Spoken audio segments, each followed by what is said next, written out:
Suppose we should let people in, huh? Yep.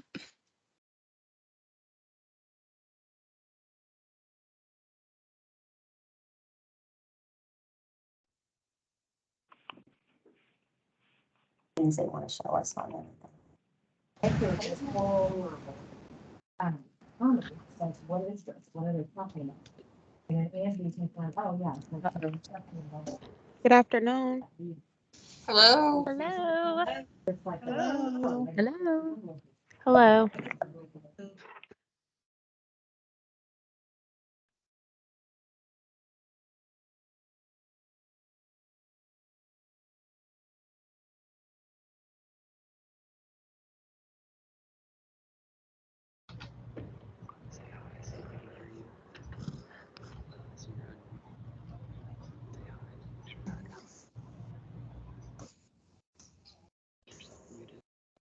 She should be on her way in here.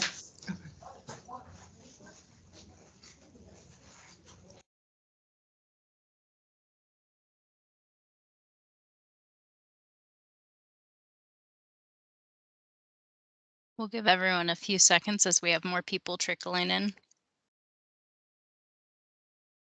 Thanks, Jolie.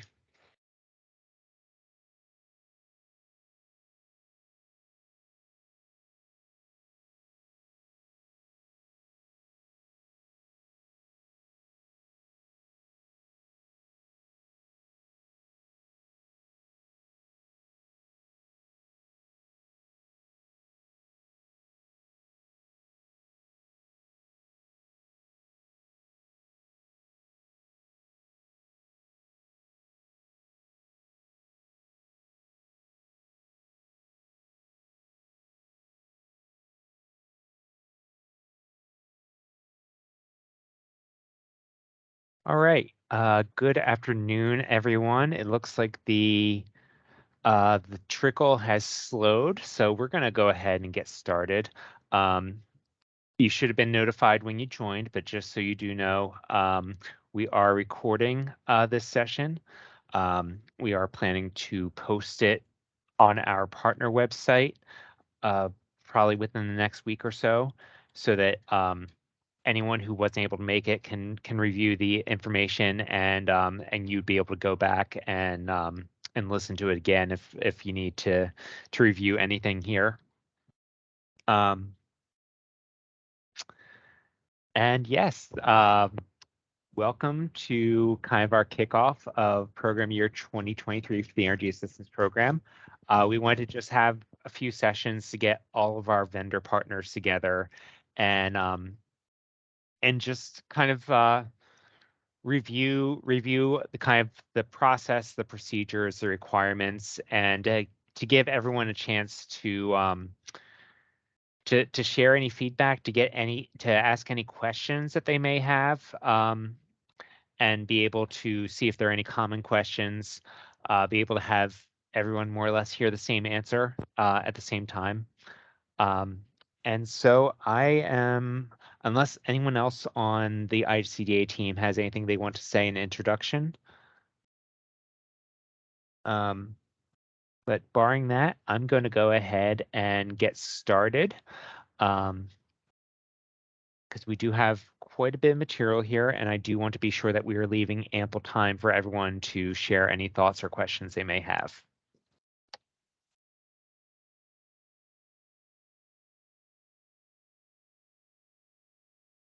So the purpose of today's training is to prepare vendors for the program year 2023 EAP season by reviewing common issues and discussing ways to collaborate and improve for the upcoming season. I do want to point out right now that I'm gonna move that over to the screen. that this is not the vendor portal training. Rowing is currently working on some enhancements for the vendor portal. And once they have that ready to roll out, they will be responsible for scheduling and conducting that training.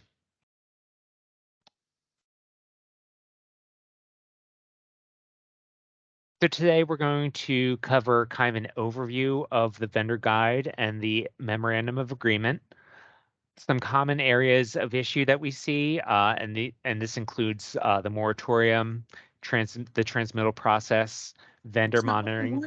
and performance measures, and contact protocols, fuel funds, special programs, additional resources, and then the next steps. So let's start with an overview of the vendor guide and the memorandum of agreement. So the ICDA EAP vendor guide is a resource intended to be a convenient reference for the information that you are likely to need most frequently as an EAP utility vendor partner. The vendor guide will be updated periodically to reflect our current information, policies, and procedures. It will be posted on the ICDA partner site at this URL here. We are currently working on updated version. Our current vendor guide, I believe, was last updated in 2019. And obviously some things have changed in the past few years. Some out of necessity, some were more intentional. But we are working on making sure that our vendor guide meets those current practices. And vendors are encouraged to consult the vendor guide first when they have a question about a policy or procedure.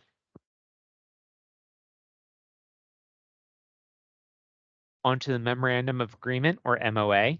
The MOAs are going to continue to be issued for a 2-year term instead of annually in order to reduce that administrative burden both on you as partners and on us internally. So the MOAs that we're currently working off of took effect on October 1st, 2021, and they will be expiring on September 30th, 2023.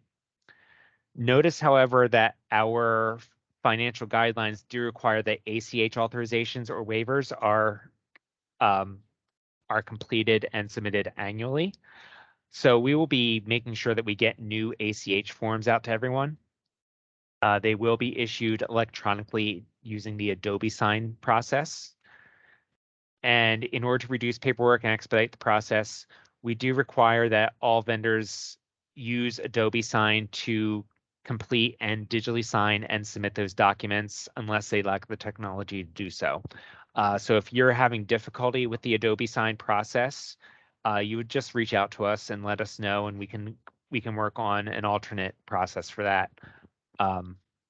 But if you are able to do that in Adobe Sign, that really streamlines the process for us with getting all your fiscal information updated in our payment system.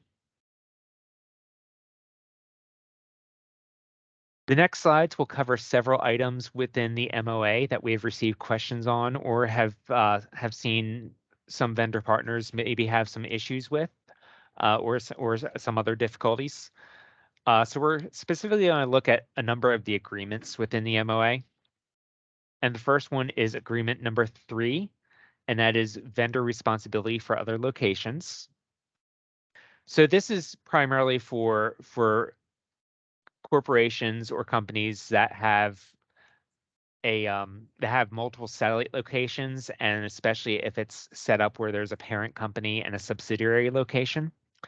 So in these scenarios, only the parent company needs to complete an MOA and an ACH form, as long as the deposit and W-9 information for all the locations match the parent.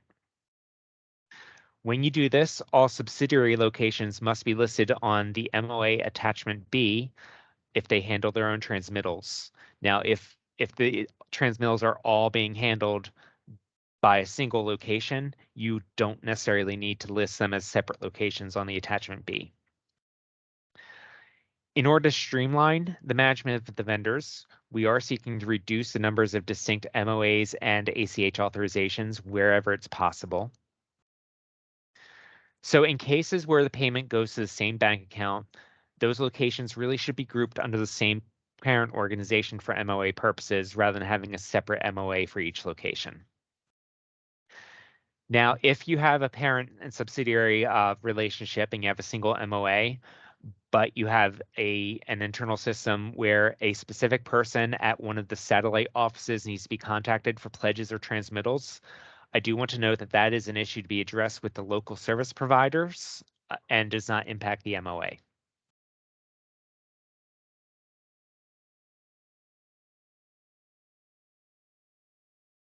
Second part of the MOA we're going to go over here is agreement number 5. That is the cooperation clause. So By signing the MOA, the vendor agrees to cooperate with IHCDA and the local service providers with regards to sharing information about EAP applicant accounts. And that includes energy consumption and cost, payments, disconnection prevention and restoration of services, arrearage amounts, account status, and other data related to EAP. This includes, but is not limited to, providing billing statements for applicant households, regardless of the billing name of record. I do want to point out, with regards to that last statement, that IHCDA has obtained consent from all applicants to collect this data. And in cases where the account is in the name of a non-household member, the applicant has certified to us that they have obtained consent from the account holder. And that the collection of this data is indeed federally mandated.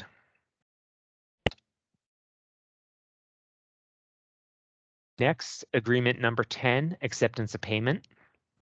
In accordance with state code, all payments must be made by electronic funds transfer, or EFT. In order to be paid by a check instead of an EFT, then the vendor must meet two conditions. So the first condition is that the vendor does not have and is unable to establish a savings or checking account that is capable of receiving EFT payments with a financial institution within your geographical area without the payment of a service fee. And you must also be able to provide a written statement from your financial institution confirming the inability to establish such an account without paying that service fee. So if you do meet those conditions, you can reach out to the LIHEAP inbox and request a waiver form. And the waiver form would have to be completed by you and submitted along with that written statement from your financial institution. And then that would go to our financial department, to our controller for approval. And claim approval and payment notifications will be sent to the email of record for the entity by reset at ihcda.in.gov. That is an automated mailbox, and that will always send that claim information. All right, next we are going to discuss agreement number 12, unallowable expenses. So EAP funds may not be applied to deposits, commercial accounts, garbage collection or disposal, water, sewer, cable, service plans, outdoor lighting, insurance plans, repayment of fraud or theft losses, setting an LP tank, or any other expenses not directly related to residential energy consumption or delivery. And the second thing to keep in mind with regards to unallowable expenses is that EAP funds must provide a continuing service. So therefore, a vendor may not accept EAP funds for a closed or inactive account and apply them to an outstanding amount owed unless the account will be restored as a result of that EAP payment.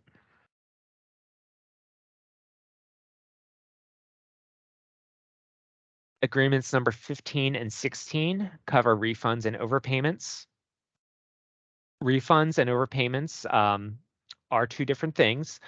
So a refund is accrued when you receive a benefit on behalf of one of your customers, and then that account closes and leaves behind an outstanding positive credit balance from the EAP benefit.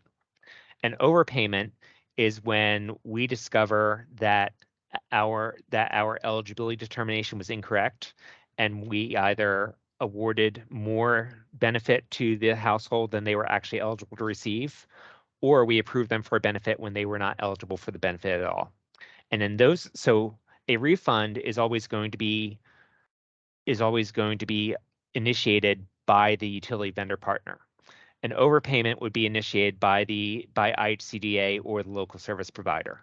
So in the case of an overpayment, you would actually receive that overpayment request from the local service provider who works with you. So those are to be issued on separate checks for the sake of our record keeping and accounting. Refunds must be accompanied by the name of the LSP, the client's name, the client's account number, and the transmittal number. And overpayments would be accompanied by the overpayment remittance sheet, which has a lot of the information on it, as well as the original transmittal number. Now, last year I did create a register sheet to accompany all refund and overpayment checks. And that just assists our fiscal department in properly handling these payments. It also helps you to make sure that you're getting all the information that we need to us upfront so that we're not having to follow up and try to track down this information. And that's something that if it's not already on that partner site that was mentioned earlier with regards to the vendor guide, I will make sure that it does get up there. I'm also happy to provide that to anyone upon request.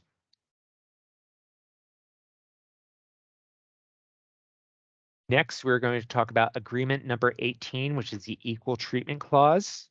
And this simply states that the vendor shall not treat any household adversely because of their receiving EAP assistance. And adverse treatment from our point of view includes charging different or additional rates, fees, costs, or any other charges simply on the basis of a household receiving EAP benefits.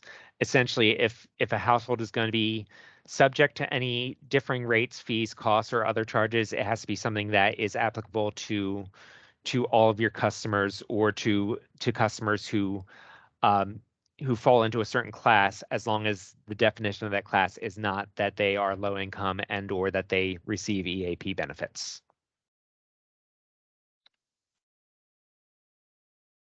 Agreement number 24, record keeping.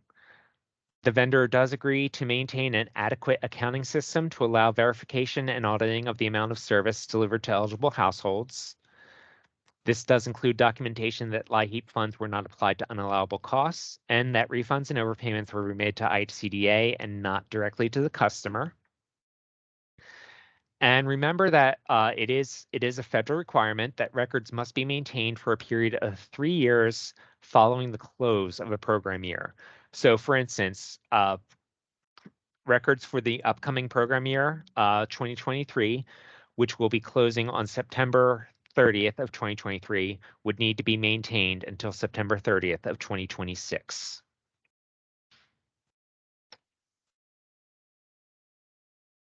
So I know I just kind of went through a lot. Do we have any questions on any of the MOA requirements that we just covered? Are there any other areas where you've experienced issues in regards to the MOA or any other questions regarding the MOA? And I know that we do have everyone muted. You can feel free to unmute yourself if you have a question. You can put it into the chat. You can use the raise hand function. And for those of you who are on the phone, Emily, do you remember the command to unmute on the phone? I believe it's *6. *6. Thank you. So if you're on the phone and you have a question, please feel free to hit *6 to unmute yourself.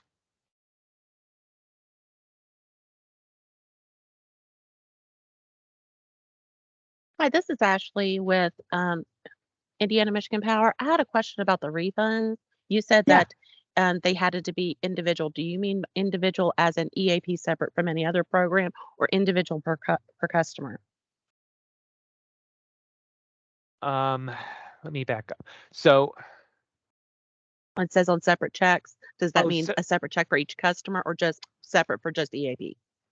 no, so what it meant is refunds and overpayments. The kind of like the two different forms, the two different Okay. two different reasons that you might be needing to send checks back to us. Mhm. Our accounting department actually treats refunds and overpayments differently. Okay. And so they just want refunds and overpayments to be separated Separated. out onto different checks. But Okay. you know, you can, if you have 4 refunds and 6 overpayments, you can send those 4 refunds on one check and those 6 overpayments on a second check. Perfect. That's what I would need to know. Thank you. Yeah, that's a great clarification question. Thank you. And Linda Hartley is asking for the web address for the refund form. So I need to double check to make sure that that is indeed up on the partner website. But Linda, I'm going to go back to that slide real quick. Sorry.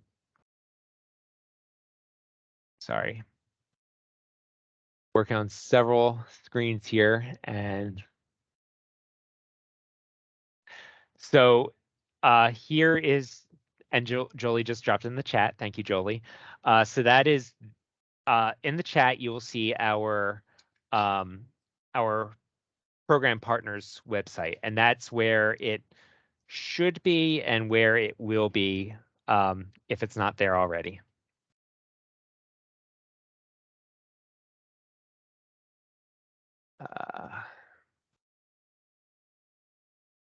Heather, I see you have your hand up.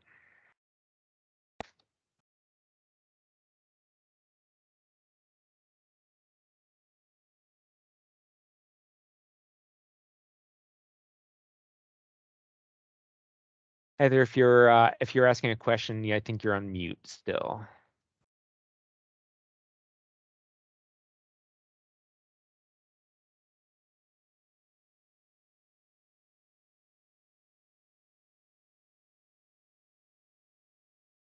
Okay, well, I'm going to go ahead and move on. Heather, if you do have a question, we will have more time later in the training to take more questions. We did have one more come in the chat of what Oh. reasons would a vendor have to issue a refund? Great question. So a refund would be when, say a customer is issued a benefit of $300 and they use $120 of it, but then a month later they close their account and they're moving out of state. They're moving to Illinois. So they've left $180 of benefit dollars there. And it's actually a federal requirement that these excess benefits are not refunded directly to the customer. They need to be returned to us and reinvested into the program. So that would be a vendor refund. Would be really when the account goes inactive or closes, leaving that positive benefit balance. And I want to be clear here. That's only the benefit balance. It's not any additional funds that the customer may have paid into their own account. So if they paid excess into their own account, they are entitled to get that back from you. But any EAP funds that are remaining there in the account do need to come back to us. So that would be what would trigger that refund. There's a little bit of nuance there where if you have a customer who has consistently been paying on an account while they have an EAP benefit, that could create a little bit of a difficult situation. And so I feel pretty comfortable in saying that ICDA's best practice recommendation there would be that everyone should have a policy for how to address that. And because we are dealing with low income customers and we want them to be able to see the full benefit of what they qualify for, I would recommend that the policy should probably be that when the bills are paid out, all the allowable charges are actually taken if they have their own credit balance plus the EAP credit balance. I would suggest that the policy should probably be that all allowable charges are levied against the EAP benefit balance first, and then to the customer's credit balance. And just for clarification, can the funds be used for a final bill? So we do have the requirement of continuing service. So they can be used for a final bill as long as it is going to allow them to establish new service. If they've moved out of the state and they left behind a balance, or if they're moving out of state and they've already scheduled their account to be shut down and they're not going to be establishing a new account, that's not something that our EAP funds can be used for. They should be applying for EAP funds in their in their new territory at that point. But that's a very good question. Thank you for that.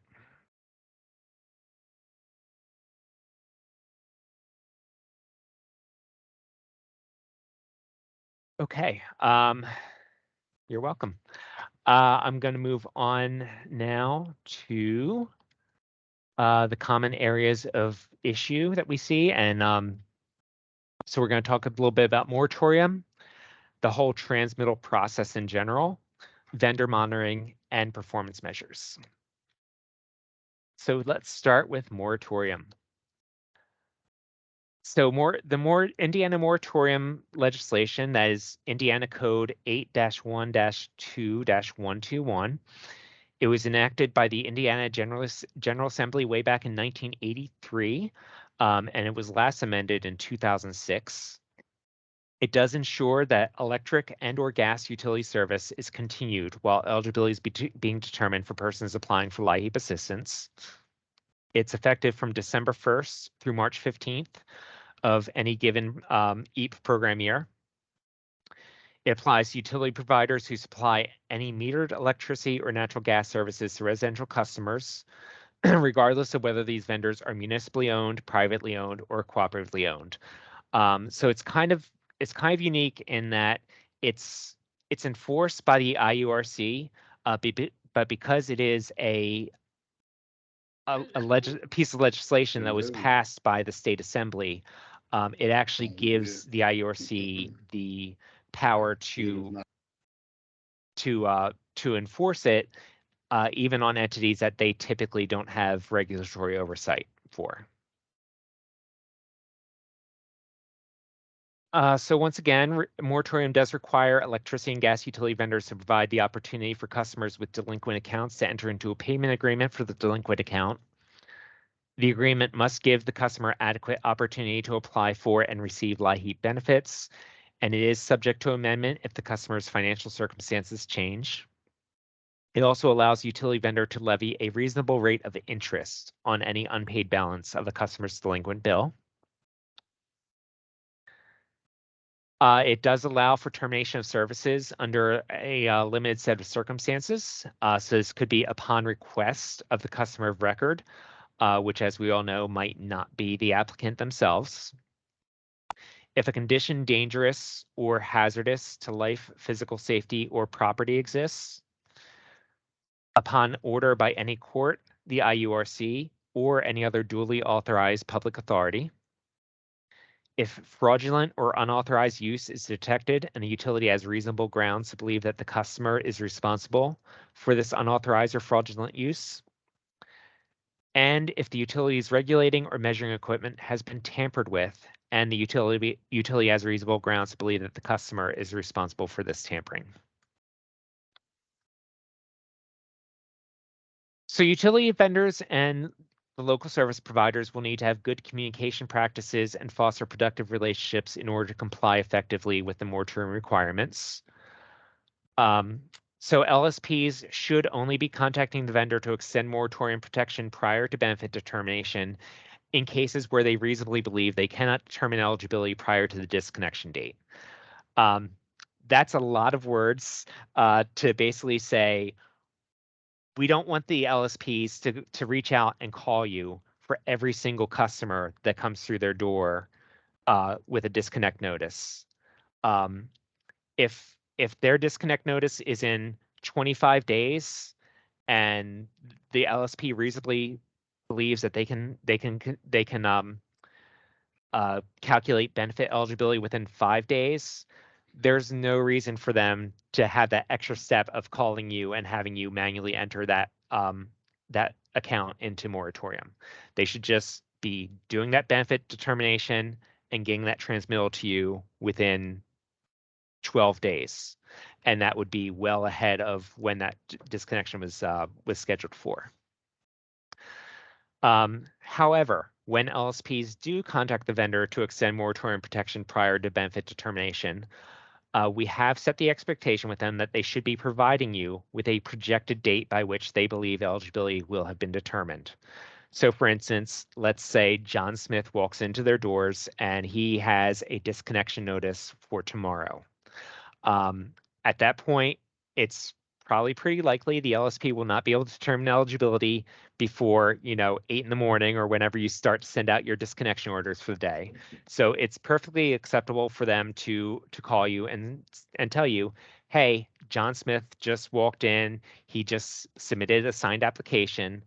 He should be covered under moratorium while we determine eligibility for the program.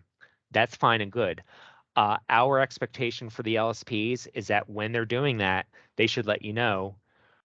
We expect to be able to determine eligibility within 10 days. That way you know what to expect and you're not just holding John Smith on moratorium protection and letting him rack up higher and higher bills when he might not in fact qualify. So we recognize that protection is there, but we don't want to take advantage of it unfairly. I do want to note here, as we're talking about this, that LSPs, according to policy, do have 55 calendar days to complete eligibility determination for most applications, but they should be making an effort to expedite determination for applications in which the household is facing a potential disconnection.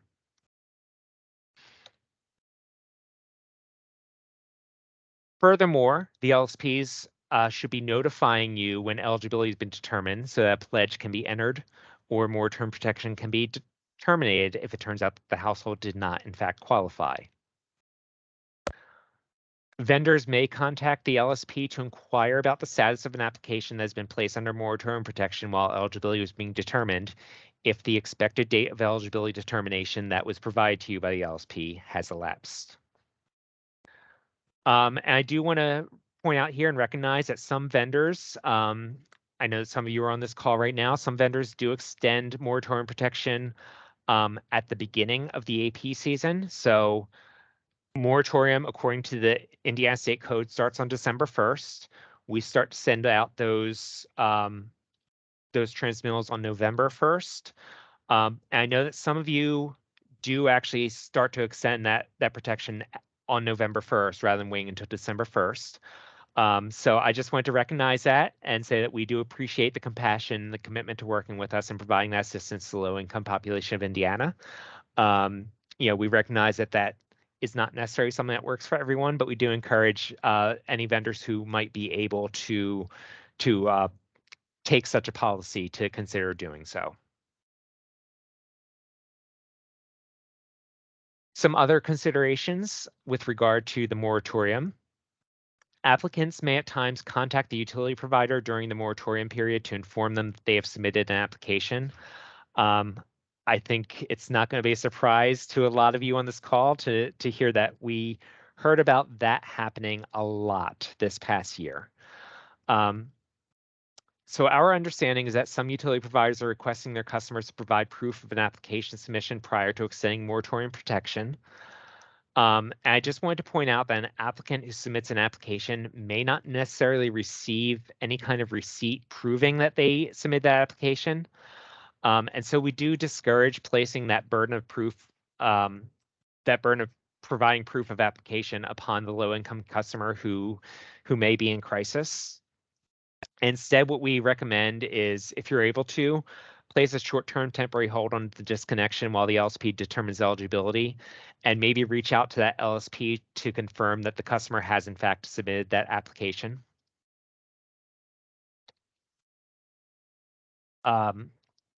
Applicants whose applications are denied for any reason have a right to appeal their denial within 30 days and to have their application reviewed again. In these cases, the application is being reopened and is no longer considered denied until the appeal has been concluded. So we actually had a conversation with the IURC about this, and the IURC has determined that the act of appealing a denial does entitle the applicant to moratorium protection while that appeal is being considered. So in that case, I should probably talk to you a little bit about the appeal process, because you may be getting notification from one of a couple different people that a previously denied applicant has appealed and that they are now eligible for moratorium protection again while that appeal is being considered. So the first level appeal goes directly to the LSP. So it goes back to the agency who originally denied them, and it's determined by the director of the agency as opposed to an intake worker. So they are eligible to appeal that denial there, and then they should be submitting that appeal within 30 days of their denial, and then receiving a response within 2 weeks. After receiving that response, if they're not happy with it, they have the opportunity to then issue a second appeal, which goes to me. So again, it's 30 days after they receive word of their previous appeal, and then I have 2 weeks to review the file and issue my my decision on it. And so in the case of a second level appeal, you'll actually be hearing from me that this customer has appealed. And so if they're on disconnect, they are eligible for moratorium protection right now. If they're not happy with my response, then they can appeal to my director, Greg Glassley. And I believe off the top of my head, I believe that is another 30 days that they have to submit that appeal. And then Greg has a couple weeks to respond to that. So in that case, you might be hearing from Greg that someone has appealed and might be eligible for moratorium protection. So this is typically, I see the appeals. I don't see many appeals reach my level. I see maybe 2 or 3. I think 4 is the most I've ever gotten in 1 year. I don't know that I've seen more than 1 or 2 go to the third level above me, but it does happen from time to time. So with this is kind of something new. This was a question that was brought to us last year. It was brought to us after March 15th, so it was after moratorium was already done. It was kind of brought to us as a hypothetical. And so I partnered with IURC and ran it by them, and this was the decision they came to. So I just wanted to be sure that we were communicating that to all of you. We will be sure that that is updated in the vendor guide once we make those updates. And I do want to say, and I want to be very careful about how I say this. I don't want this to come off as any kind of promise of a time frame, but we are working with our software developer to enhance the vendor portal that was rolled out last year. And what we're trying to do is we're trying to provide a means for utility providers to be able to view whether a customer has an active application in the system. So we want you to kind of be able to download reports and be able to see, here are all the customers we have who have submitted an application. And hopefully there might be a way to, especially those of you who work with the electronic transmittal files, the EDI files, what I would like to eventually see is for that to be able to be done through an EDI so that you can just quickly and easily run that moratorium for those people. So we don't currently have an ETA for this functionality. So in the meantime, we are encouraging an approach that combines open communication with the LSPs and trust and compassion for low-income customers. So at this point, I am going to open up to discussion and questions. If anyone has any processes or practices that have worked particularly well for moratorium, please feel free to share those with your peers. I see that we have some questions in the chat, so I'm going to go to those first. We have one back to the refund, Tom. Okay. What if the account is set to be disconnected in 3 weeks and they have a past due balance and is active at the time the pledge/transmittal comes in, but before the actual payment is applied? Can we still apply the pledge? That is a fantastic question. Yes. So what we go by in these cases is is the status at the time of the transmittal. The transmittal is your official notice. So if the account is active at the time of the transmittal, if the customer has not yet requested that it be shut off, as far as we are concerned, at the time of transmittal, as far as we know, that's going to be providing active, current, ongoing service, continuing service. So yes, so you are absolutely within your rights to accept that payment.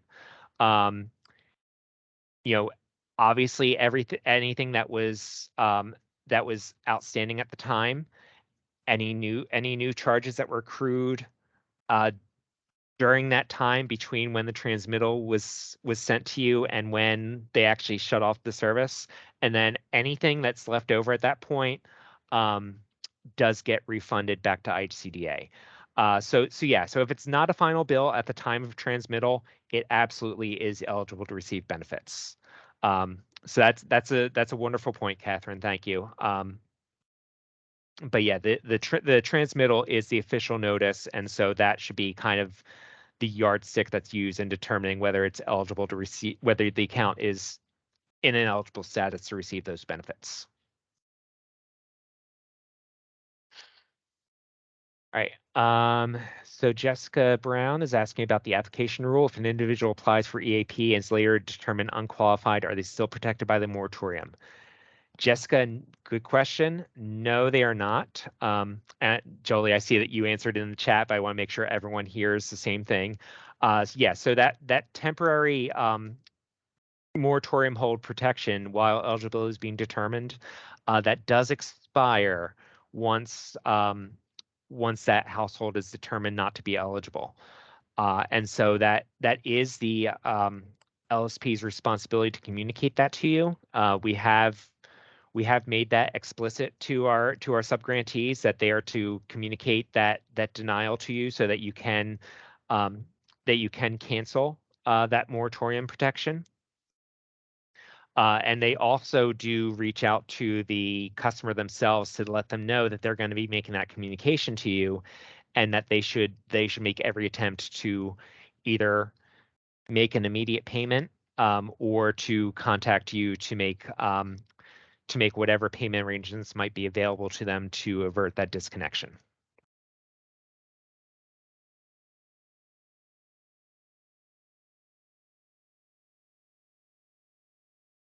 Okay, it looks like that's what we had in the chat. I'm happy to take any other questions about moratorium, or like I said, any best practice or any process discussions that you might have. Anything that anyone who has who that works particularly well for them.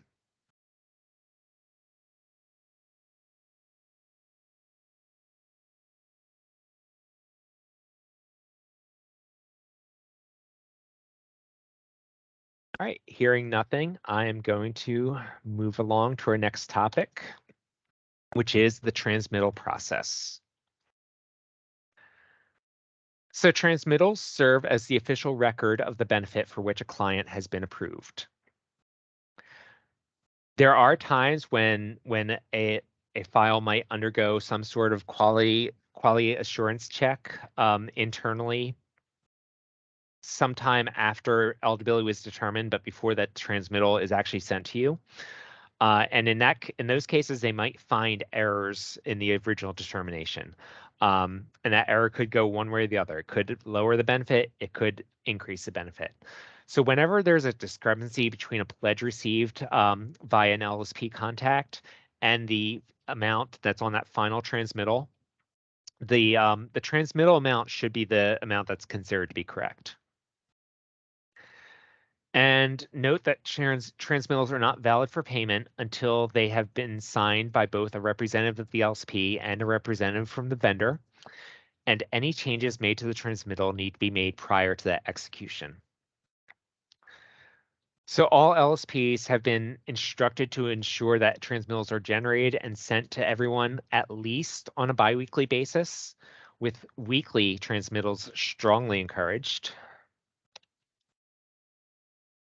It is the vendor's responsibility to fully review the transmittal before signing it, and that review should include looking at each entry to ensure that the client listed is indeed a customer of the utility, that the name, service address, and account number match what you have on your records, and that the account is currently active and is not scheduled for disconnection or closure at the customer's request as of the time of the transmittal.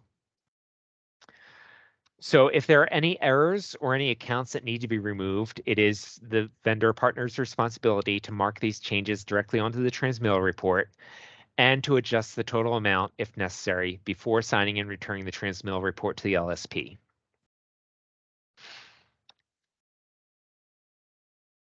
Utility vendors should make every effort to return signed and or corrected transmittals to the LSP within 7 days. If this will be delayed, then we strongly recommend keeping an open line of communication with the LSP to inform them of the delay and when they may anticipate receiving the transmittal. This just helps with the whole workflow of getting these payments approved and then processed. Once an LSP has received a signed application back from the vendor, sorry, that should read assigned transmittal.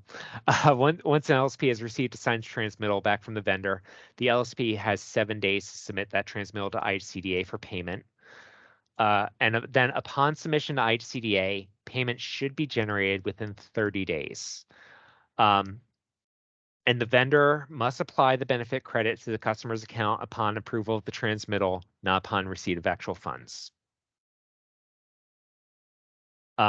So, you know, what I want everyone to remember here is, you know, like I said, it does take 30 days once it reaches IHCDA for us to issue that payment. That's just because it goes through a few different layers of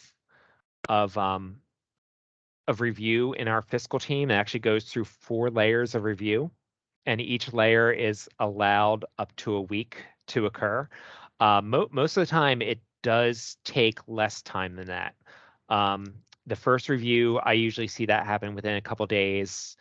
Second review might take more like a week. Third review is usually a handful of days. But typically, once we receive the submission of the transmittal from the LSP, we're typically issuing that payment within 20 days. It's usually well under our quoted 30-day time frame. So really, the payment turnaround hinges in large part on you getting that signed transmittal back to the LSP, and then the LSP actually entering those changes on their end and submitting them to us. We are aware of cases where we maybe have not received the submission of that signed transmittal in a timely manner from the LSPs. And I do want to assure you that we have been trying to follow up more regularly with our subgrantees about that, and to encourage them to submit that in a timely manner and to enforce that 7-day expectation.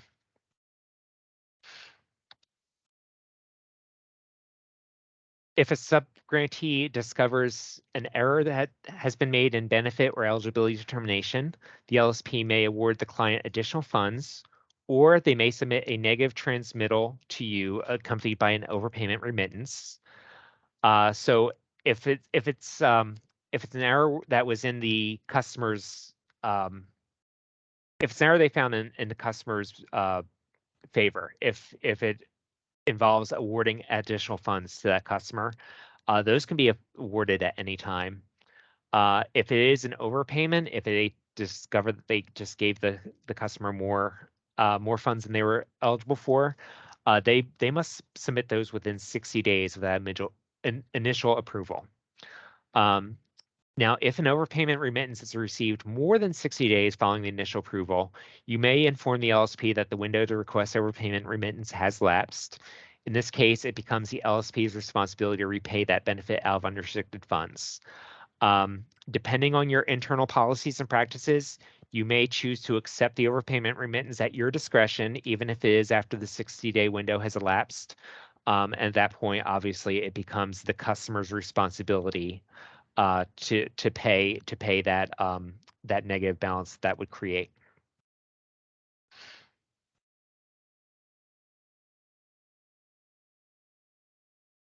So once again, an overpayment would occur because an applicant was accidentally awarded more funds than they were actually eligible for under the program rules, or because they were approved for benefits when they were in fact not eligible.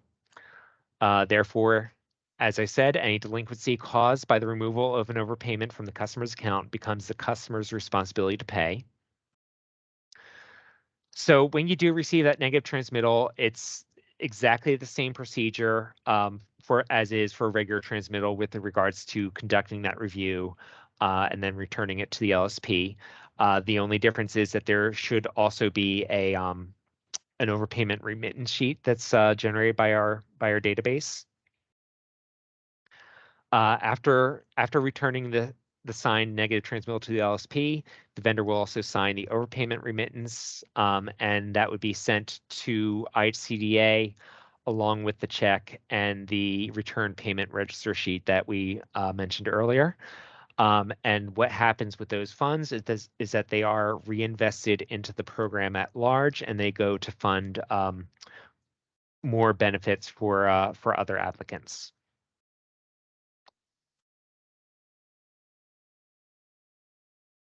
Now, in order to keep payments on time and not negatively impact customers or clients, as mentioned before, we are asking all vendors to return signed transmittals to the LSPs within 1 week of receipt. Remember that in compliance with Agreement 24, which is records retention, all vendors must maintain records of all transmittal reports. Those claim notification emails I mentioned earlier that come from the reset@ihcda.in.gov email address, they will note which transmittals have been approved for payment and the total of each transmittal. So when you're reconciling your payments, what you'll be doing is you'll be using those emails and matching them up with the transmittal reports and using those for the purposes of correctly distributing the funds and reconciling your claims. And once again, please remember, it is a federal requirement that no LIHEAP funds are to be released back to the customer once, if they close their account or if they, we actually have had some cases in the past couple years of applicants just requesting that funds that were credited to them be refunded directly to them as a check. And I've been contacted by some of you to ask, like, is this something they're allowed to do? The answer to that is no. So no LIHEAP funds are to be released back to the customer. All unused funds are to be sent back to IHCDA within 60 days of account closing, along with that refund register sheet. All right, and I know that we have some questions in the chat, but at this point we are going to open up for questions on the transmittal process, and especially any other issues you might have experienced that we didn't cover. Because if you've experienced it, chances are someone else on this call has also experienced it, and we want to be able to help as many people as possible at once right now. So I'm going to go to the chat first. Missy May, if you can't reach your LSP, who should you contact? Our LSP is rarely open or not staffed. Missy, great question. I would say please reach out to us here at IHCDA and let us know that you're having that difficulty in communication. And we can definitely get them in touch with you and make sure that they're kind of hold the subgrantee agency accountable for that communication. And obviously my team and I are also happy to help you, but if it's a very specific question or issue about a customer, we're probably not going to be the ones who are able to help you with that. So the best way I think we can help you is to kind of hold the subgrantee agency accountable for that communication with you. And Christy Grove says, what if our system cannot show the payment on the customer's account until the actual payment is received? Christy, that's a great question. So I think as long as it's noted, if you have a way to note it without necessarily showing on the customer's account, that would be acceptable from our end. We just want to be sure that there is a record of it internally, and that because of the way the MOA is structured, that that's taken into account with any that any late fees or interest fees are not being levied against the portion of any outstanding balance that is actually covered by a benefit that we've transmitted.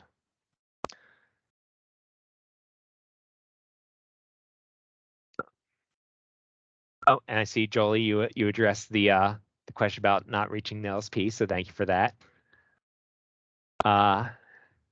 And Catherine, what if the account that has a transmittal applied to it is transferring to a new address but in the same name? Can the credit be transferred among accounts if it's for the same person? Yes, yes, absolutely. And in fact, if that's definitely a best practice, Catherine. So that's a fantastic question. You know, we do have a mechanism here to transfer a benefit for a closed account to the new utility vendor but if the client is staying within your service territory and you know that they're continuing to be a customer of yours, if you can just transfer that internally, that's just so much less administrative burden and so much less red tape for everyone involved. It also the benefit transfer process can be slightly long and unwieldy because it involves having to have the benefit, you know, that benefit refunded to us. Our fiscal department has to process the payment and credit it back to where it belongs, and then create a separate payment. So you'd be returning a payment back to us just to have us send it right back out to you, and it's going to take a couple months. So yes, please do just you know, document that that's the same household that moved and that you know, it's being applied to the new account. All right. What other questions do we have, or any other issues that we haven't covered? Jessica, what if the benefit was paid under the tenant's name, but the account was under the landlord's name? Then the tenant connects new service at a different address. Can we still use the funds? Great question, Jessica. Yes. So the the benefit is being awarded to a household and the individuals in that household, and not necessarily to the account holder or to the or to the physical address. So if those individuals in that household moves, then those funds would follow the actual applicants, and not stay with the address or with the account holder. And I know with accounts that are in the name for renters who are in the name of the landlord, I know that can be a difficult process because you don't necessarily always know when one tenant has moved out and another one has moved in, if the property owner is keeping it in his or her own name. So that's something where I think open communication with the customer, with the actual customer, not the customer of record, and you know, and communication between our subgrantee agency and the actual applicant comes in very helpful. So that's going to be, I think, one of those situations that's tackled on a case-by-case basis. But yes, in general, you know, we definitely want it to be following those applicants. Do we require proof of residency for applicants? If so, what proof do we require? That's a good question. So Stacy, typically, as long as we have some sort of utility bill for an applicant, that kind of covers our proof of residency requirement. We do also collect a photo ID for the person who is applying on behalf of the household. Of course, that proof of ID might not always have the most up-to-date address on it. For people who are renters, we do reserve the option to have an affidavit completed and signed by the property owner, showing that yes, they're verifying that this person lives there. We also will frequently we may use public records, GIS, property records, things like that to verify for homeowners. So it's not because a utility bill is part of the application process. We typically use that as that proof of residency. But we do have the option, especially in cases where we have reason to believe that that things might not be as they're being presented. We have the option to request additional documentation. And when anyone submits an application, part of the statement that they're signing is that they are giving us permission to perform individual verification and to request additional documentation to prove statements made during the application process. But we do try to only exercise that in extreme cases where it seems warranted. All right, we've got some great questions coming out of this. Any other questions before I move on?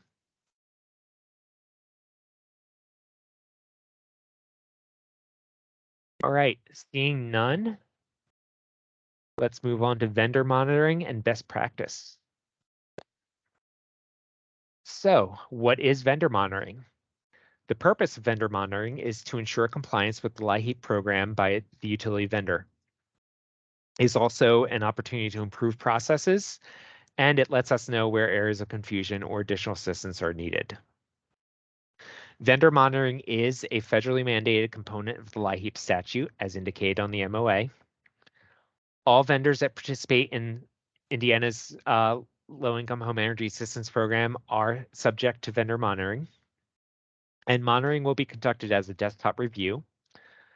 We are currently in the process of hiring an additional staff person to assist with vendor communications and monitoring.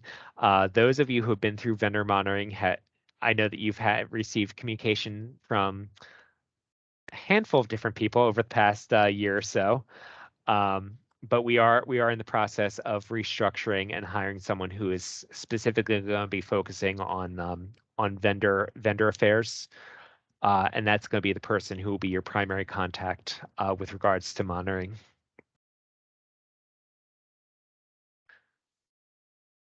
So the process is first you will be sent a 30-day letter notifying you of when the session is going to begin. You will be asked to submit requested documentation prior to the start of the monitoring session.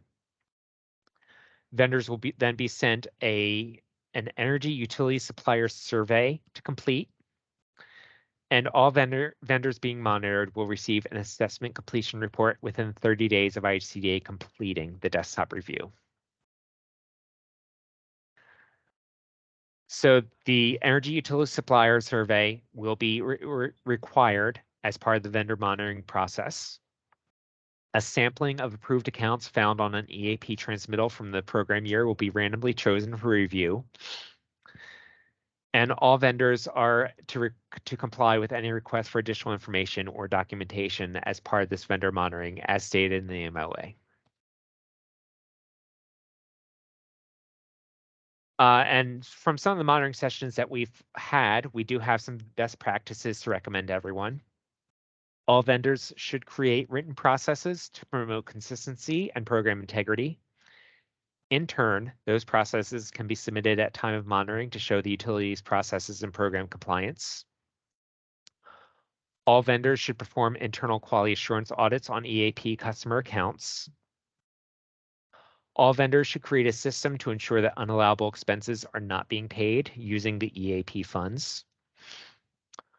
All vendors should create a 3-year record retention and destruction policy for all EAP documentation, including electronic documentation. And I do want to touch and just expand on that very briefly. So we already talked about that 3-year record retention policy. But I think another important part is that you have something in there about specifically about the destruction, the safe destruction to ensure that none of that PII can be recovered. But the other thing is, we really don't want to keep excess documentation if we don't need to. Essentially, if there were, this is a federal program, and we are um, subject to monitoring by the federal government at any time. And even though we have a 3-year record retention policy, there's nothing to stop anyone, the federal government or anyone else, with any kind level of authority, or because we are in government, a Freedom of Information Act request. There's nothing to stop anyone from requesting something longer than 3 years ago. And if we have it, then we actually need to supply it. So if we're keeping records for longer than 3 years and we actually get a request and we need to provide it, that can become a real burdensome. It can become like a really high administrative burden. And so we actually want to make it part of our process that we are routinely destroying these, so that if we do get a request for something that's outside that 3-year record retention, we actually can say this has been destroyed. We no longer have it. It was destroyed in compliance with the record retention policy. And all vendors should strive to meet all reporting deadlines. This allows IHCDA to fulfill its federal reporting requirements and make effective program changes. Vendors should develop outreach strategies. Outreach is a very important aspect of the Energy Assistance Program. It helps fill in the gaps in services so low-income households keep warm during the winter. To that point, IHCDA is working with our marketing team on additional outreach material for this program year.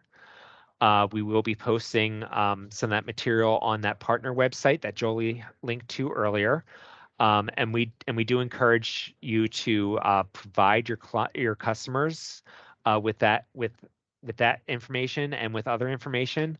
Be sure that when you are providing information to your customers, that is accurate information. We have sometimes seen links to the wrong websites.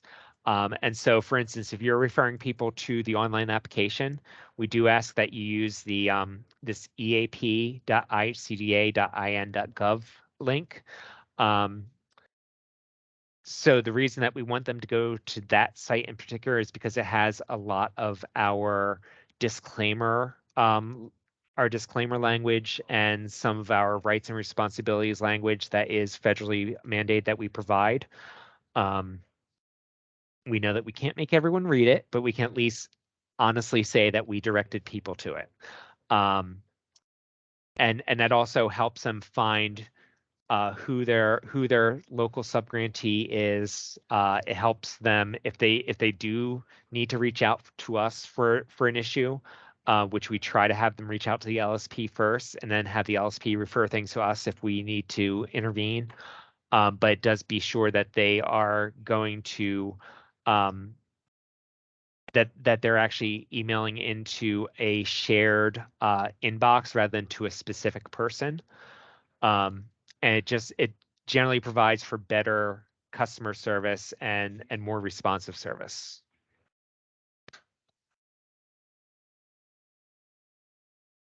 All right, and then on to performance measures. So the collection of performance measures data is mandated once again by the federal LIHEAP statute. The purpose of performance measures data is to demonstrate reduction of energy burden and to assist us in crafting our policy to target the highest benefits to the households with the highest energy burdens and the lowest income. So every year, we ask several vendors to submit performance measures data, which includes annual energy usage and costs for all customers who have received LIHEAP benefits, and cross-reference this data with our annual income calculations. And if you receive such a request, please coordinate with your team and IHCDA to ensure timely submission of all requested data in order to remain in compliance with federal requirements. A number of you within the past year have, I believe, been working with Tom Haynes at Apprise, who is a so Apprise is a consultant firm who actually consults with Federal Department of Health and Human Services. So Apprise has been working with me to help kind of tighten up and shore up our processes on this after we've had some turnover here. So a lot of you, I think, kind of just recently went through this process with Tom Haynes. We are going to be very soon, later this month, I think, sending out the request for 2022 data to a number of you, and that should be that's probably eventually going to be falling under the vendor person that I mentioned that we're hiring for. But for now, that request is probably going to be coming from me. So keep your eyes out for that in the next few weeks.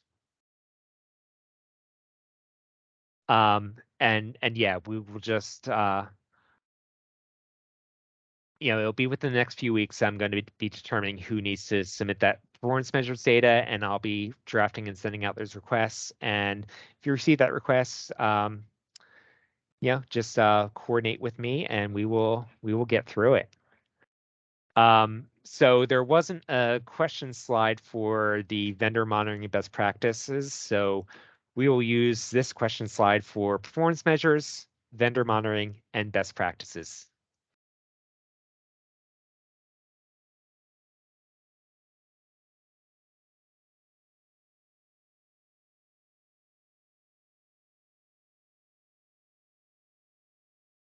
I think there might have been one, and you may have answered this, but that slid in at the same time as another one back with transmittals. The what if we have a husband-wife situation and then the account transfers to only the wife?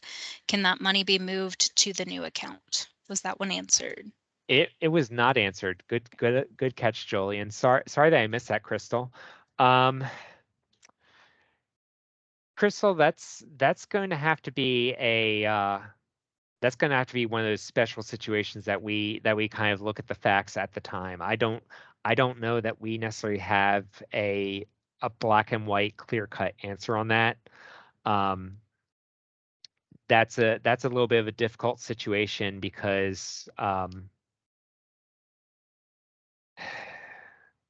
essentially we would have someone who is already part of an approved household, and our policy is that we don't redetermine eligibility during a program year. And once someone is part of a household, we can't consider them part of another household. So yeah, there's no 100% firm blanket answer on that. So that would be one that we would tackle on a case by case basis.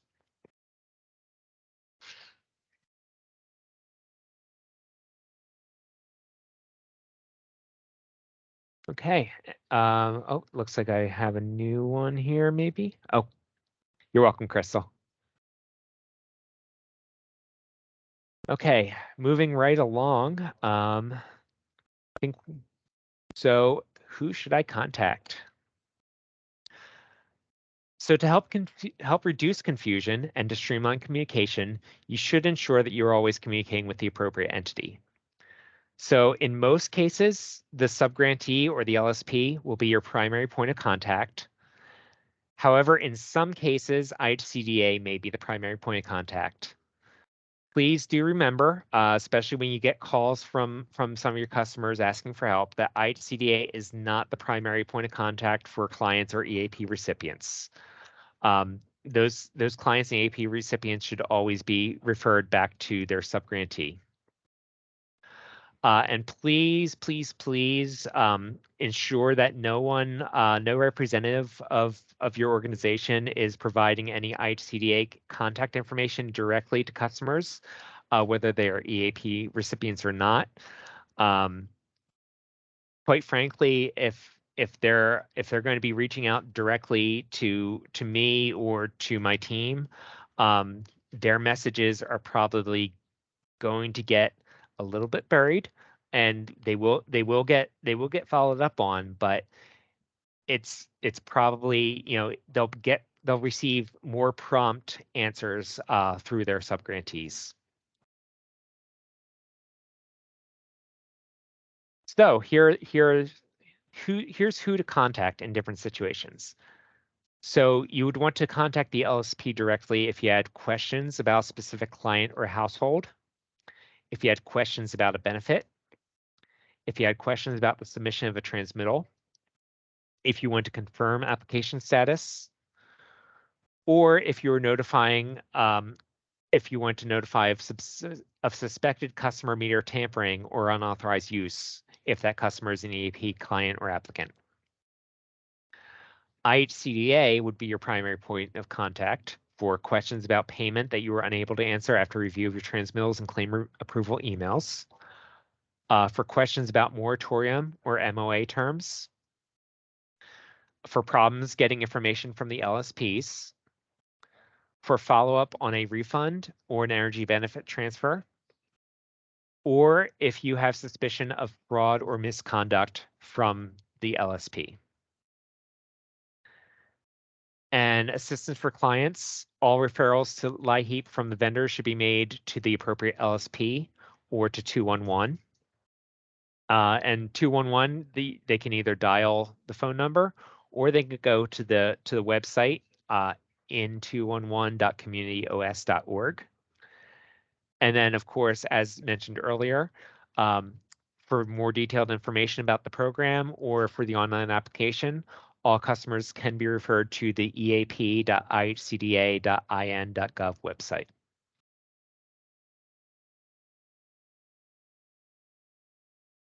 When you are contacting IHCDA, please use the LIHEAP at ihcda.in.gov email address. It's a shared mailbox that the entire department can access. It does ensure that your messages will be read and addressed regardless of absences. Do note that the fiscal department is separate from EAP and does not have access to that mailbox. But if you send us a payment question, we have a good communication protocol with our fiscal team, and we will make sure that we forward that message to them. I do want to add there. I know that some of you do email me as well. You can feel free. I do have access to the LIHEAP inbox, but I'm not always, when I have other people in the office, I'm not always actively checking it. So if there's something that you want me to specifically be aware of, feel free to CC me on that email directly, as well as emailing it to the attention of the LIHEAP inbox. It's that way I'm just in the loop on everything and I don't have to worry about missing it if I didn't check into the LIHEAP inbox because I had other members of the team present. So what questions do we have about contact protocols or really anything else that we've covered so far?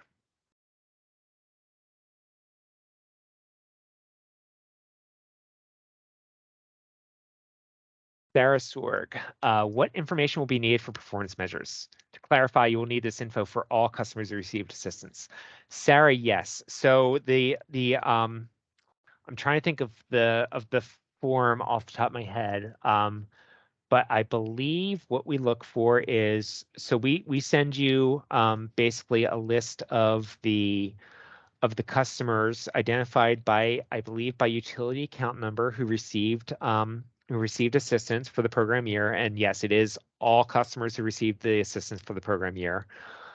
I want to say it's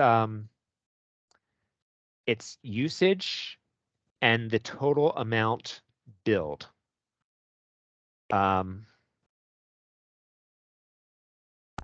could be mistaken on that. Like I said, it's been a little bit since I looked at the actual form. But I do want to say it's just verifying the total usage for a 12-month period. And I want to be very clear about how that works. So our program year is October 1 through September 30th.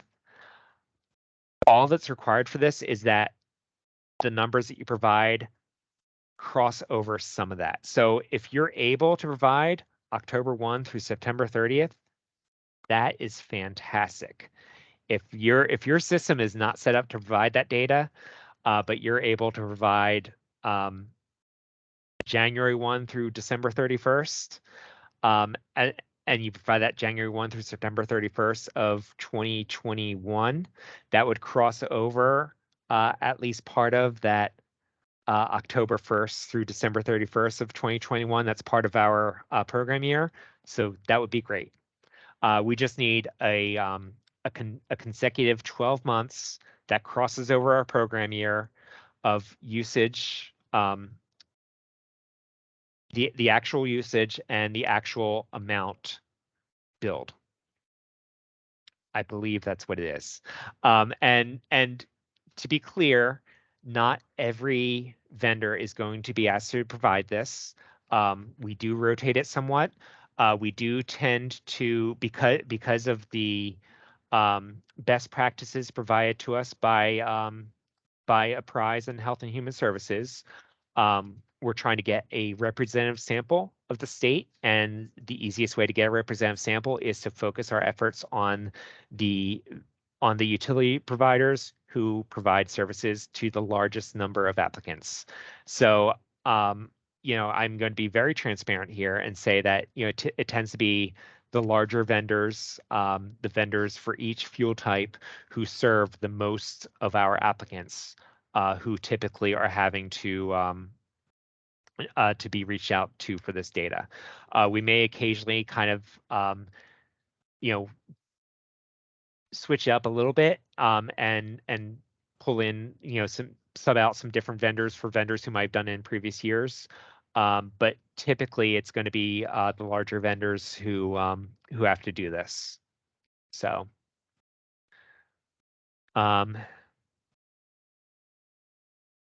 and Marquita is asking, is there a way to get a list of employees at each LSP for our area so we know who we're working with? Marquita, we at IHCA are not able to provide that, but what we can do is we can make sure that you have the contact information for the manager for the subgrantees that work with you, and you can request that information from them.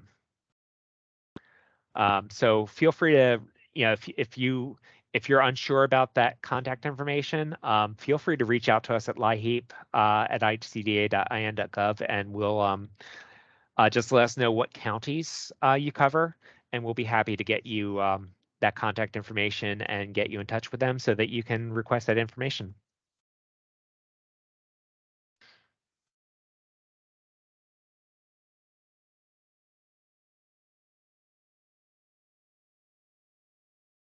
And here is a look at our map and what counties are covered by which agencies. This is a little bit of a change from last year. You will so we had 3 counties that have changed their subgrantee, and those counties are Clark, Floyd, and Harrison counties down the southeastern part of the state. So Clark and Floyd will now be served by Ohio Valley Opportunities, or OVO, and Harrison County will now be served by Lincoln Hills Developmental Corporation, or LHDC. And Lincoln Hills will be partnering with Harrison County Community Services to help administer in Harrison County. I know that OVO has opened a new office to help serve Clark and Floyd County. My understanding is it's right on the line between Clark and Floyd County. It's supposed to be a very nice office. So if anyone, I believe that OVO and Lincoln Hills have been doing outreach to the vendors that, you know, that they will now be working with who they might not have been working with before. But if anyone needs an introduction, please feel free to reach out to us, and we will put you in touch with the appropriate agencies.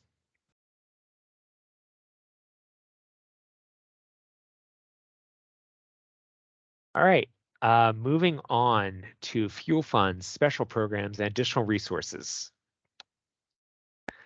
So some vendors have established private funds or other programs to help offer additional assistance. IHCDA does encourage utility vendors to continue to look for innovative ways of offering additional benefits or programs to low-income customers. These can be developed independently or in collaboration with LSPs or other organizations.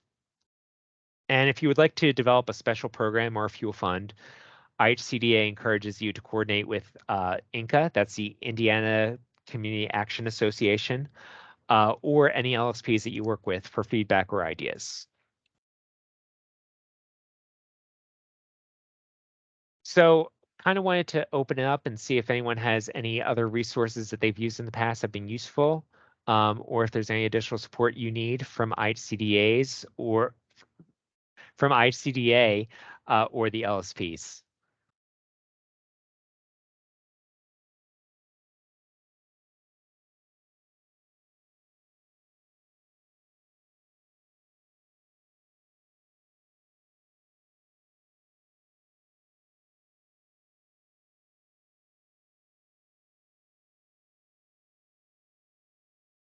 All right, well, I see that Jolie already addressed this question in the chat, but just for the sake of anyone who's not looking at the chat and for those on the phone, there was a question if we can get if you can get a copy of the slides for today's meeting, and we will be ensured they're including on that partner website along with the recording so that everyone has access to them.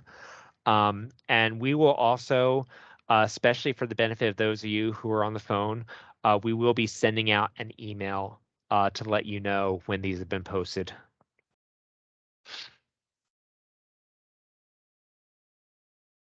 All right, we are nearing the end. We're actually a little bit ahead of schedule. So talking about next steps, we want to review this year's calendar for the EAP assistance season. So the opening day of the federal program year 2023 is going to be October 1st of 2022, which I believe is a Saturday. And so in order to make the application access equitable to everyone, we are going to open the online application to the public on Monday, October 3rd. October 3rd is also the date that the LSPs may begin distributing applications to the general public. LSPs have already been distributing early applications to any household that they've previously served that qualifies as an at-risk population. For the state of Indiana, at-risk populations include households in which any member is 60 years or older, 5 years or younger, disabled, or a veteran or active duty military. So November 1st, 2022 is going to be the start of the statewide energy assistance program. So the application period opens October 3rd, but we actually officially open our program on November 1st. That's the day that subgrantees can begin holding in-person appointments. That's the day that subgrantees can begin sending transmittals to you. And that's the day that the subgrantees can begin notifying applicants of their application status and benefits that they may have received. December 1st, 2022, of course, is the start of moratorium protection. March 15th, 2023 at 11:59 p.m., moratorium protection ends. We stop accepting applications for the 2023 program year at 5:00 p.m. Eastern Time on May 15th, 2023. So they stop accepting the applications in person at the LSPs, and our online portal is actually going to be set up to shut down at 4:59 and 59 seconds.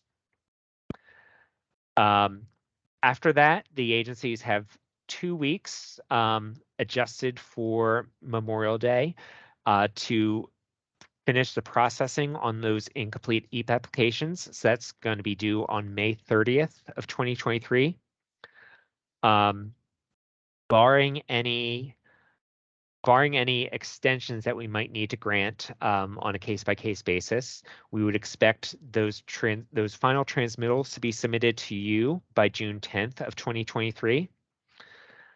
And then we would hope, based on the based on the 1-week timelines for transmittals from your end and then from the agency's end, that vendors will be fully reconciled by June 24th of 2023.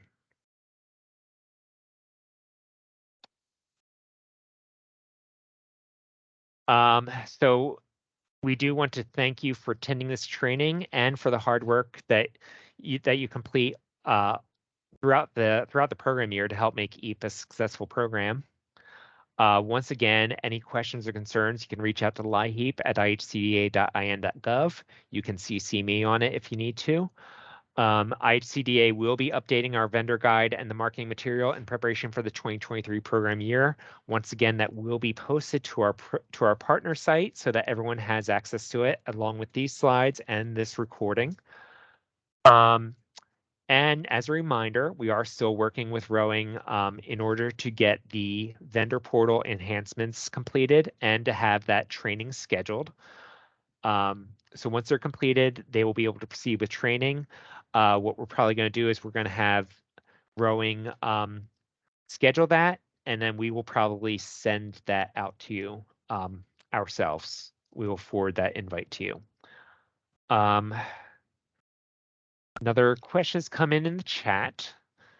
So Jenna Rosenberry, this may have been asked, but if a customer application comes in after the moratorium period has ended in March and the customer receives funds and we've yet to receive the funds, are those customers protected from disconnection for non-payment?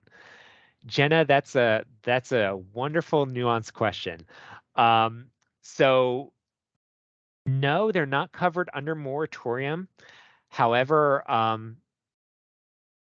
it kind of goes back to the idea that the transmittal is the official notice of that, and the MOA does require that the funds are sort of noted to the account at the time of transmittal.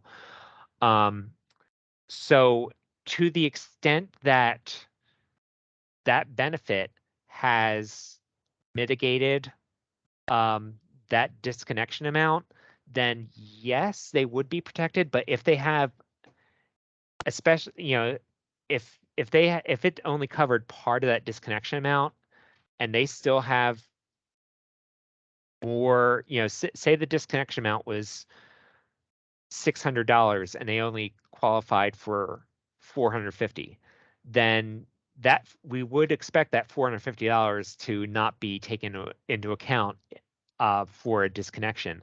However, that still leaves them on the hook for $150. So in theory, in that specific scenario, yes, I could see a scenario in which if they don't pay that $150, they may still be eligible for disconnection since it's after moratorium. Again, a lot of it does come down to nuance. And I definitely simplified the numbers there because we do have a $500 crisis benefit this year instead of the $250 that we had last year. So hopefully with that increase in crisis, we'll see less of that kind of scenario this year. But that's still something that on a case-by-case basis could still be something that comes up. And if you do see that come up and you want to talk through it and see if there are any solutions around it, you're more than welcome to reach out either to the LSP or to us. Jessica Brown, do you know what would consider an account to be in crisis to receive additional funding? And how does it apply to prepaid metering account versus standard billing? Great question, Jessica. So our definition of in crisis is for a regulated utility, for any metered utilities, which we use the term regulated to refer to metered utilities, even though those who are municipal or REMCs are not technically regulated by the IURC. But for those metered utilities, an account is considered in crisis if they have received a disconnection notice or if they have already been disconnected. So that's with the standard billing. For prepaid metering accounts, we follow our bulk or deliverable fuels rule, which is an account that is within 10 days of running out of funds. So with a prepaid account, what we would do is we would look at their account statement. We would figure out what their average daily usage is for the past 30 days. So let's say the average daily usage for the past 30 days is $3. Um, so we use 10 days as that crisis marker. So if the average daily usage is $3, 10 days would be $30. If they have less than $30 in their account at the time of application, they would be in crisis. And for the prepaid accounts, typically for standard billing, the crisis that's awarded, like I said, it's a maximum 500 per utility, but it's the exact amount needed to either restore services or to cancel a scheduled disconnection. However, because the prepaid metering is kind of a different beast, and there's not necessarily a specific amount like that. For the prepaid metering, we just allow them to award the maximum crisis amount at the time of application if they're in crisis. So I hope that answered the question. It's probably a lot more than you asked for, but there's kind of a lot of nuance there also, and I wanted to be sure you had all the information.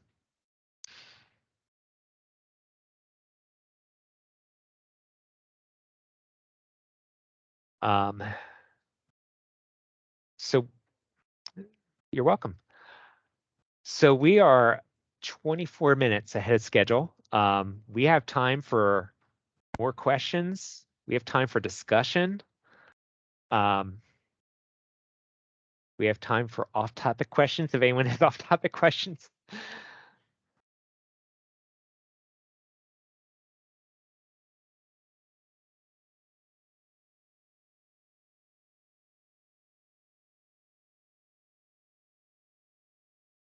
I do have a general, oh, we have one coming from Nicole Shelp.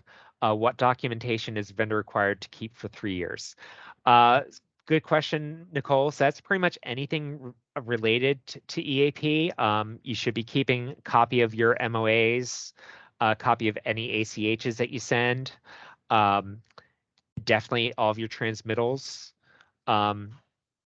any internal records you may have of the benefits that are awarded.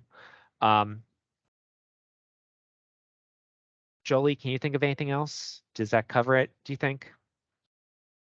I think that does, but we can come up and write it out Yeah. when we send this. So if we missed Yeah. anything, we'll get that. Yeah, and at the very least, we'll be sure that we expand on that in the vendor guide.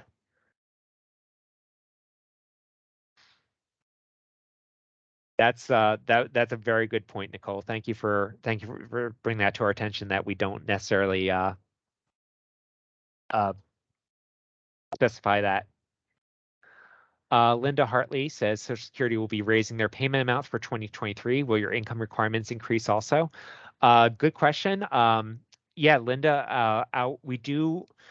So our income guidelines are sort of set by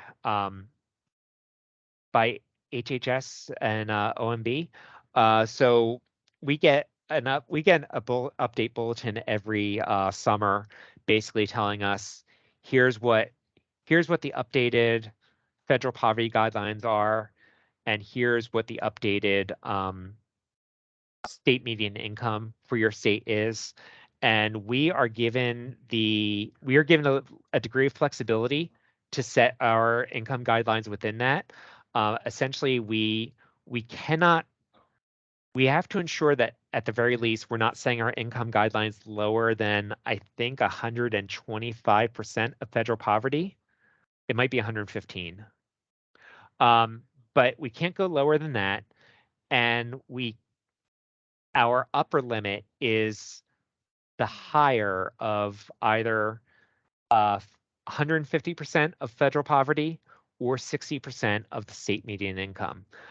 Here in Indiana, 60% of SMI is higher than 150% of federal poverty. And so a few years ago, we did make the switch to that 60% SMI in order to be able to offer our benefits to the most, the highest number of households possible. We just want to expand our eligibility. So yes, so we did with the program manual that I put out last month, we did update our income guidelines to the current 60% of state median income levels. So right now, our income is the highest that the LIHEAP statute allows us to use. And Jessica Brown says, currently we scan a copy of pledges and transmittals to our members' electronic file. Should we be deleting these after 3 years as well? Jessica, that would definitely be a best practice.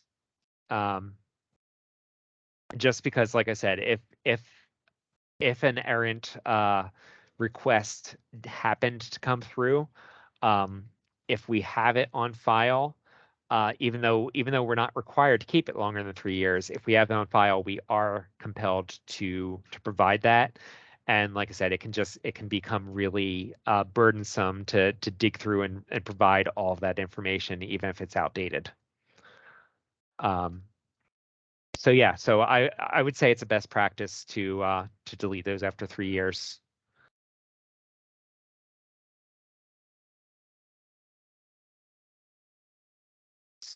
So I did have a general question, and I was wondering, it's slightly off topic, but it does kind of tie in with the program calendar that we had for 2023. Has everyone heard from their local subgrantees about additional benefits for already approved households? And I'm hoping I'm not taking anyone off guard or giving anyone a big surprise right now. All right, I see some yeses in the chat. Good. Seeing lots of yeses. Fantastic. I am happy. Okay, Stacy Anderson, I see, says that she is not. So Stacy and Jamestown and Missy May, for your information, we did push out. We did use some of our additional funding that we received this year to push out some additional benefits to all of our approved households in order to assist with inflation relief and just the general increase in energy prices that the entire country, the entire world really right now is seeing. And so we did provide an additional, is it $250 per utility, Jolie? $250 per utility to all households that were previously approved for program year 2022. So obviously we're coming up on 2023 opening, so we are trying to have our subgrantees push those out quickly.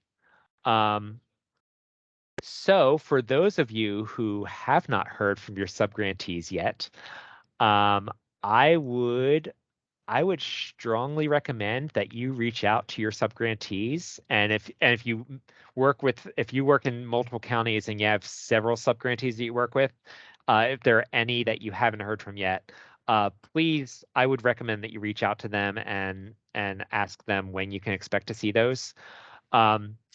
Kristen Mechanic is asking if the deadline to receive those transmittals back is a week as well. Kristen, that's a great question. I know these are all the applicants from the year. These are going to be some large transmittals. I would say try to get them back as soon as possible, just because we are coming up on the beginning of program year 2023, and plus we want to be able to get those payments to you as quickly as possible.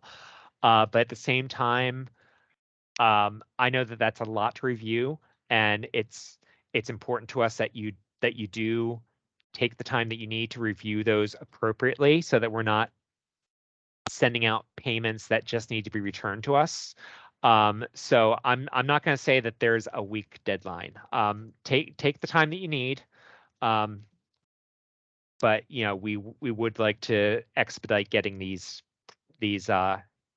finished processing at the same time.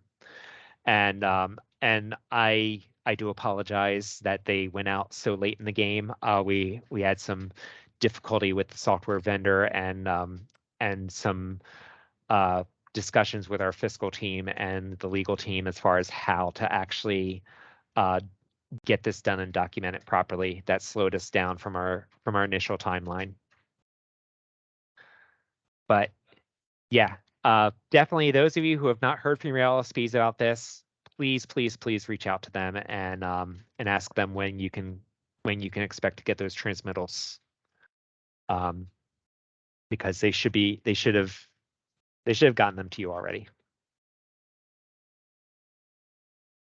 And once again, if you need my help with any of that, feel free to reach out to us and let us know that you're having that difficulty.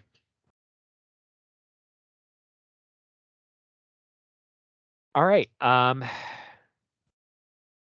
So it's 2:45. We're 15 minutes ahead of schedule. Does anyone else on the ICDA team have anything to add? I would just say thank you all for coming to this. We really appreciate you attending this. I know some of it was review, but this partnership with all of you is how this happened. So we really appreciate you coming. And if you have ways that you want to collaborate or need more training, more support from us, please reach out. We're here to assist you. Please don't think of us as, oh my God, the state is contacting me. We really do want to be here for you because it's all of us together that make this program work. Absolutely. Thank you for that, Jolie. All right. Well, unless anyone has any last thoughts that they want to share, any questions? Oh, Greg, do you have something?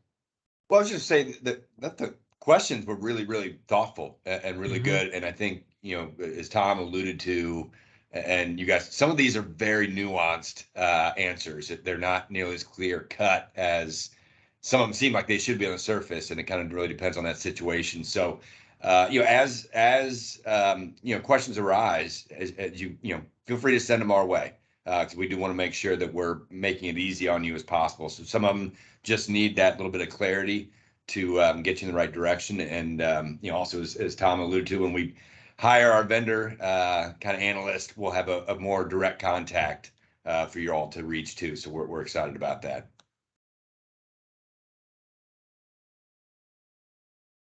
Great, thank you. Any final questions?